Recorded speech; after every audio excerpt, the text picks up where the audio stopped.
Hello again. Welcome back. The other day, I was doing some work online.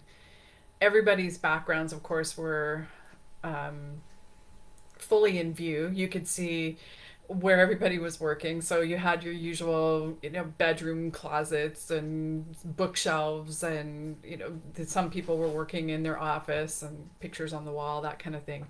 There was one person who had just the most delightful background, and I was so it immediately sparked something in me. So welcome to Coping with Transitions. I put this series together to offer some of my experience, some of my ideas, some of just something that could help you move through transitions and challenging times with a little bit more ease and grace. So my coworker's background was nothing super fancy, but what she had done is she had taken twinkle lights and she had put them all around. I think it was a doorway or a closet, something that was just right behind her, and she was framed perfectly in these little lights, and it was just so pretty and it was just so delightful to me that it got me excited and it got me thinking about, well, how could I spruce my workspace up a little bit? How could I make things a little bit more delightful for me during times when I, really need to be focused? Last week, I talked to you feeling, about feeling the emotions, especially the really challenging emotions. I invited you to set a timer for 1 minute and let yourself feel anything that was coming up right in this particular moment. Today, I want to add to that invitation. I want to add to that practice. Whether you've been trying it or not, I want to encourage you to also make space for excitement, for joy, for delight, for pleasure, for intrigue.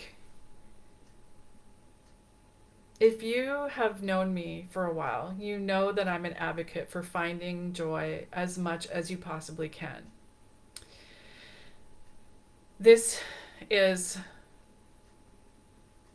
it's not we haven't been conditioned for this. Most of us have been conditioned to squash pretty much everything down in terms of emotions and how we're feeling. And it's not our fault. It's just that's just the way we've evolved. It's the way that our external environment conditions us. And so when I said last week to try doing for just 1 minute, set a timer and just let yourself feel, I was inviting you to start a practice. And what I would love is for you to expand this practice into feeling things like delight and pleasure and imagination and dreaming and joy. When we cut off the feelings of anger or pain or grief, we also cut off the ability to feel joy and peace and delight and mystery. When we can start to bring that practice in again, we can start to open up, and other things happen then. When I saw the lights that my colleague had in the background, and it got me excited and it got my imagination going, the work that I had to do flowed so much better. In fact, I got more done in that time than I had thought was even going to be possible. The other thing that I want to share about this, if you're skeptical, is that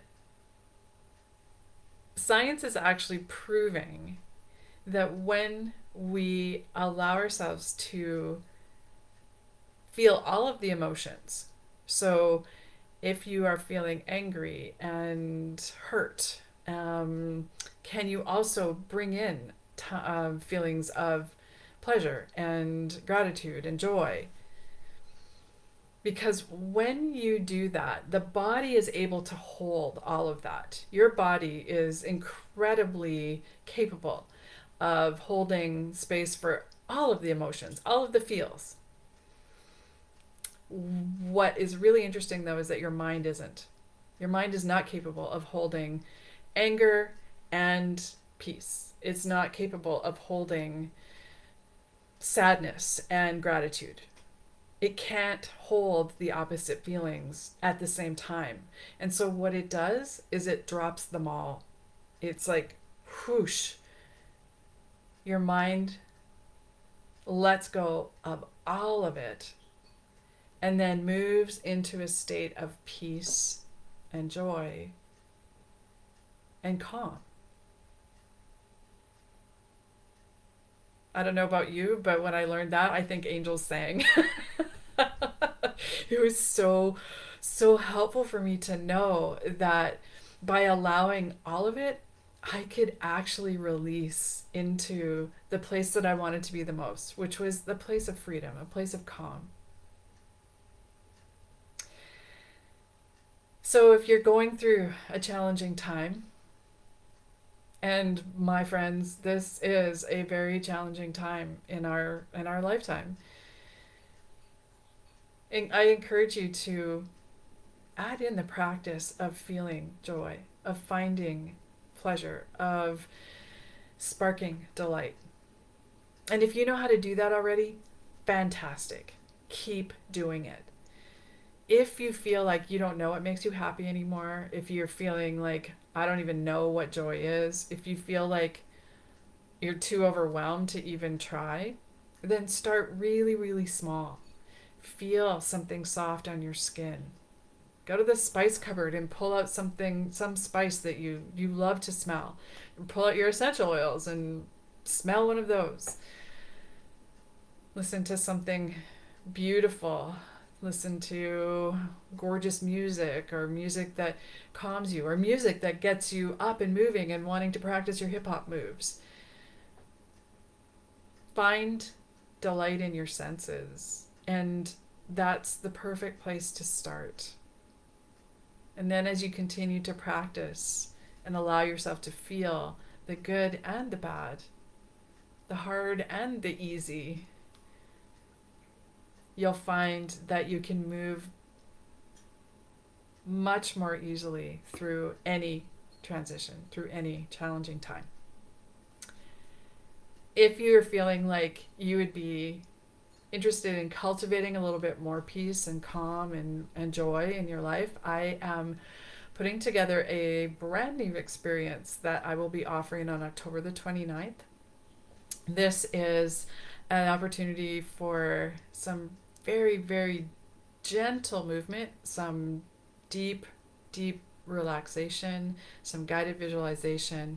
And this combination of these different activities are going to put you, your mind, your body into a state of really deep rest and also healing. So if you're interested in knowing more about that, there's a link below. I would love to have you join me. And I will also see you again next week here, same time, same place, for the final installment in Coping with Transitions.